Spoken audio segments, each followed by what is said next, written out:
आणि 5,43,309 घरांचं नियोजन हे वेगवेगळ्या टप्प्यांवर आहे।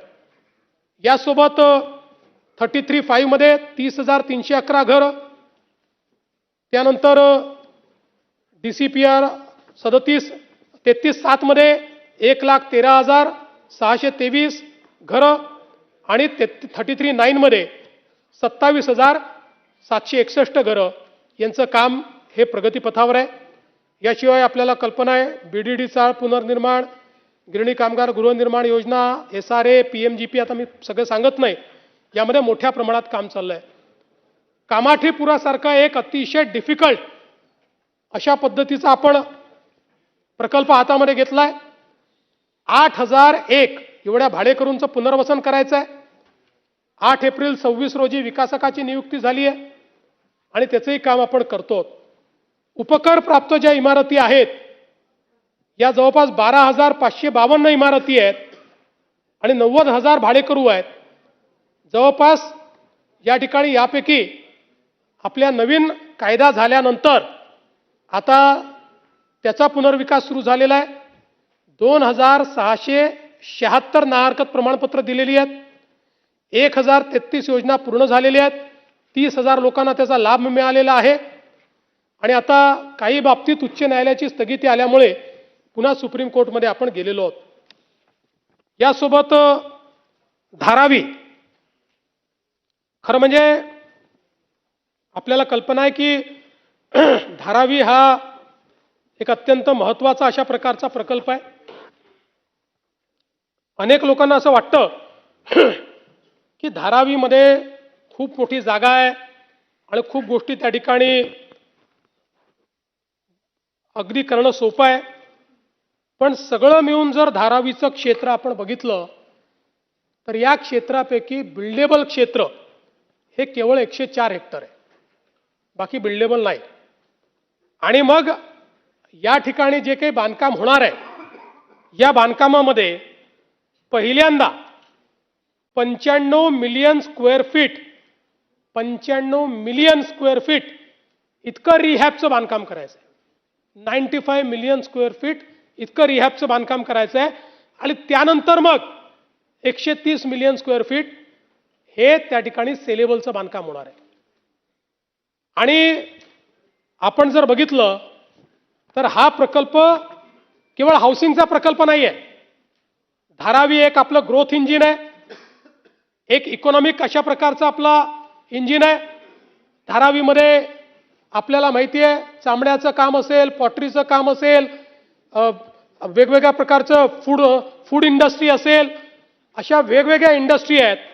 त्यामुळे या प्रकल्पाचं नियोजन करताना या सगळ्या इंडस्ट्रीचा विचार करून आज तर आपण त्या ठिकाणी जाऊन बघितलं, आपल्यापैकी अनेक लोक गेले असतील, कशा परिस्थितीत ते काम होतं।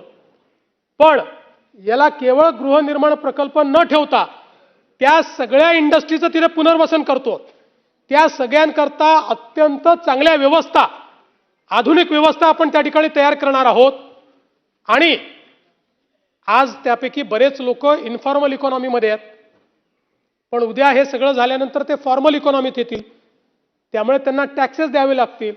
आणि म्हणून आपण हाही निर्णय केला की पहिले 5 वर्ष त्यांच्याकडनं आपण GST घेणार नाही, त्यांना GSTतनं आपण सूट देणार आहोत। आणि यासोबत हा जो काही प्रकल्प आहे या प्रकल्पामध्ये जवळपास आतापर्यंत 1,60,000 निवासी, व्यावसायिक व औद्योगिक घटकांचं पुनर्वसन आणि पुनर्वास आपण करणार आहोत। यामध्ये आपण मागे निर्णय केला होता, त्या निर्णयाप्रमाणे माननीय उच्च न्यायालयाच्या निर्णयाप्रमाणे पहिल्यांदा 2000 ची कट ऑफ डेट होती, मग आपण उच्च न्यायालयाच्या निर्णयातनं मार्ग काढला आणि 2000 ते 2011 पर्यंत आपण गेलो। फक्त 2011 पर्यंतच्यांना आपण 2.5 लाख रुपये सशुल्क म्हटलं। आता या प्रकल्पामध्ये 2000 पूर्वीचे किंवा जे लोक आहेत त्या सगळ्यांना धारावीमध्येच 350 चौरस फुटाचं घर आपण देणार आहोत। जे 2000 ते 2011 वाले आहेत त्यांना 2.5 लाख रुपये भरावे लागतील, पण त्यांना धारावीमध्येच घर आपण देतो आहोत. सगळे एलिजिबल 100% एलिजिबल लोक धारावीतले हे धारावीमध्येच त्यांना घर दिलं जाईल. आणि हा पहिला प्रकल्प आहे, कारण इनएलिजिबल लोक पुष्कळ आहेत आणि आपण एकात्मिक प्रकल्प करायचा ठरवला आणि तिथले हे इनएलिजिबल काढून कुठेतरी टाकले तर ते दुसरीकडे झोपडीच तयार करणार आहेत, ते काही कुठे जाणार नाही. त्यामुळे आपण इकडनं त्यांना या नरकातनं काढून दुसऱ्या नरकात टाकणार, किंवा या नरक म्हणणं चांगलं नाही, पण या वाईट अवस्थेतनं दुसऱ्या वाईट अवस्थेत टाकणार. म्हणून पहिल्यांदा याच्यात आपण निर्णय घेतला की जो एलिजिबल नाही त्यालाही आपण घर देतो आहोत. आणि त्यातले जे धारावीत मावतील ते बाकीच्यांना धारावीच्या बाहेर देतो, पण जवळपास देतो. त्यांच्या जागा देखील आपण आयडेंटिफाय केलेल्या आहेत आणि अतिशय सुंदर अशा प्रकारची घरं आपण त्या ठिकाणी देतो. ज्यांचे गाळे आहेत त्यांना गाळे देतो. सगळ्या गोष्टी म्हणजे हा प्रकल्प असा आहे की ज्याच्यामध्ये ज्या ज्या अडचणी येऊ शकतात त्या सगळ्या अडचणी आपण दूर केलेल्या आहेत. आणि आम्ही असं ठरवलं, पहिल्यांदा आमचं ठरलं होतं की आता प्रकल्प सुरू झालाय, रेल्वेची जागाही मिळाली, त्याचंही काम चालू झालंय, या प्रकल्पाचं एक भूमिपूजन करावं.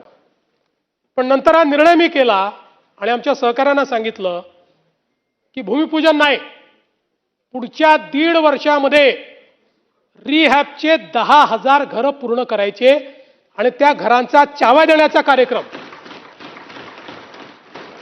या स्लमच्या लोकांच्या रिहॅबच्या चाव्या देण्याचा कार्यक्रम 10,000 लोकांचा हा माननीय प्रधानमंत्र्यांच्या हस्ते करायचा, अशा पद्धतीचा निर्णय आपण या ठिकाणी घेतलेला आहे.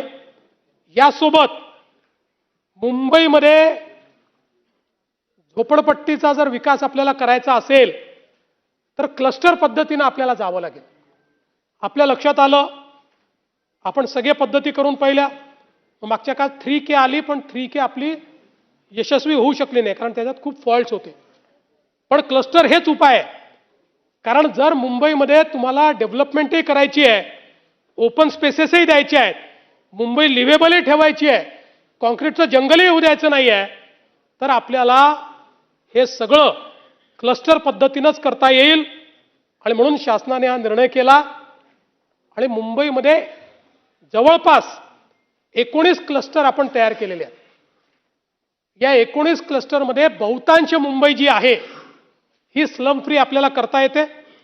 याच्यामध्ये पहिल्या क्लस्टरचं आपलं आता वर्क ऑर्डर स्टेजला आपण आलो जुहू गल्लीमध्ये. आता जे क्लस्टर आपले टेंडरच्या स्टेजवर आहेत त्याच्यामध्ये आझमी साहेब, मानखुर्द शिवाजीनगर, बेरामबाग बांद्रा ईस्ट, मजासवाडी गोरेगाव आणि एंटॉप हिल, आणि याच्या व्यतिरिक्त इतर क्लस्टरचं जे काही आहे ते काम या ठिकाणी चाललेलं आहे. म्हणजे मोठ्या प्रमाणात समूह पुनर्विकासातून हे जे सगळे आमचे झोपडपट्टीत राहणारे लोक आहेत त्यांनाही रिहॅब त्या ठिकाणी द्यायचा आणि कॉन्क्रीटचं जंगल न होऊ देता काही स्पेसेस या त्या ठिकाणी निर्माण करायच्या, अशा पद्धतीनं हे काम आपण या ठिकाणी हातामध्ये घेतलेलं आहे.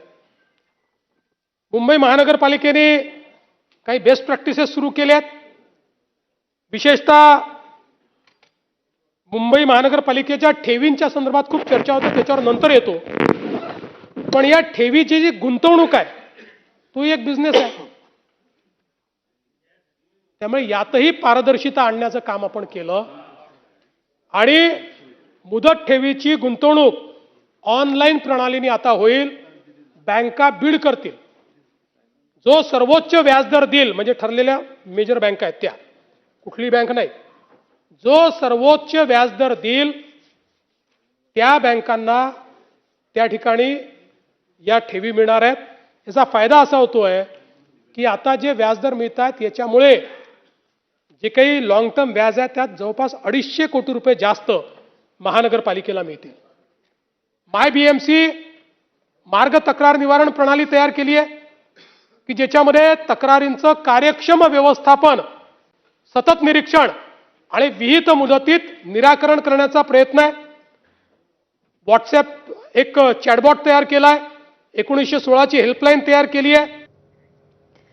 तर मुंबईसह महाराष्ट्रात पावसामुळे झालेलं नुकसान आणि आगामी विकास प्रकल्पांसंदर्भात मुख्यमंत्री देवेंद्र फडणवीस बोलतायत. याकडे लक्ष असेल. पुढची बातमी आपण पाहूया. पिंपरी चिंचवडच्या